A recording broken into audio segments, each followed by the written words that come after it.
નમસ્કાર, આપ સૌનું સ્વાગત. હિન્દુ માન્યતાઓમાં તહેવારોનું ખૂબ જ મહત્વ છે.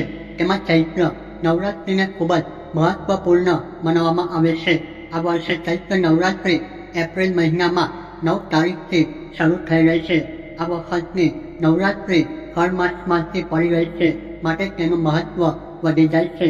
ખર માસમાં આવનાર ચૈત્ર નવરાત્રિમાં અમુક ઉપાયો કરવાથી તમે માતા દુર્ગાને ખુશ કરી તેમના આશીર્વાદ પ્રાપ્ત કરી શકો છો.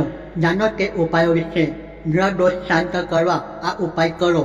જો તમારા ઉપર કોઈ ગ્રહ દોષ લાગેલો છે તો તેને શાંત કરવા માટે ચૈત્ર નવરાત્રિના સમયે લાલ રંગના કાપડમાં 5 કોળીઓ એક માટીના પાત્રમાં મૂકીને તુલસીની પાસે મૂકી દો.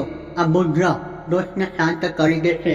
દુર્ગા સર્પ શનિનો પાઠ કરો. ચૈત્ર નવરાત્રિના સમયે માતા દુર્ગાને પ્રસન્ન કરવા માટે દરરોજ દુર્ગા સપ્તશતીનો પાઠ જરૂર કરો.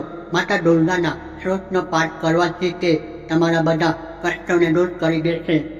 લાલ ફૂલથી ઘરની નકારાત્મક ઉર્જા દૂર કરો. ચૈત્ર નવરાત્રિમાં દુર્ગાની પૂજા અને સપ્તશતીનો પાઠ કર્યા બાદ રોજ એક લાલ ફૂલ લઈને તેને ઘરની પૂર્વ દિશામાં દાટી દો.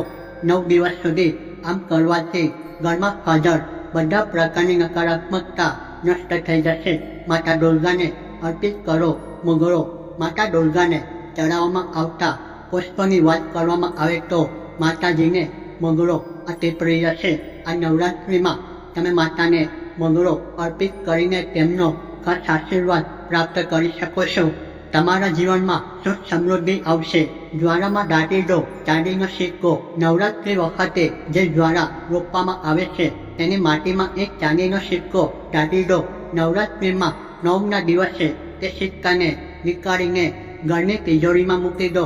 એનાથી ઘરમાં ધન સંપત્તિ વધશે. માતાને અર્પિત કરો લાલ ચંદન. ચૈત્ર નવરાત્રિમાં દુર્ગાની પૂજા કરતી વખતે તેમના ચરણોમાં લાલ ચંદન ચઢાવો. તેમને ચડાયેલું ચંદન પોતાના મસ્તક પર જરૂર લગાવો. આમ કરવાથી લોકોની લાગેલી ખરાબ નજર ઉતરી જશે. ચૌમુખી દીવો.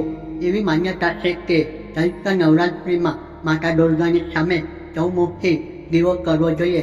તેમાં સરસવના તેલનો ઉપયોગ કરો. માન્યતા છે કે સરસવના તેલનો દીવો કરવાથી રોકાયેલા કામ પૂરા થઈ જાય છે. તો દોસ્તો, આ હતા સંપૂર્ણ ઉપાય જે ચૈત્રી નવરાત્રિની અંદર તમારે કરવા જોઈએ અને તમારા જીવનની અંદર સુખ શાંતિ સમૃદ્ધિ પ્રાપ્ત થતી તમને જોવા મળશે. તો આજની વિડીયોની અંદર અહીંયા સુધી. વિડીયો પસંદ આવ્યો હોય તો વિડીયોને લાઈક કરી ચેનલ સબસ્ક્રાઈબ અવશ્ય કરી શકો છો. જય હિન્દ, જય ભારત.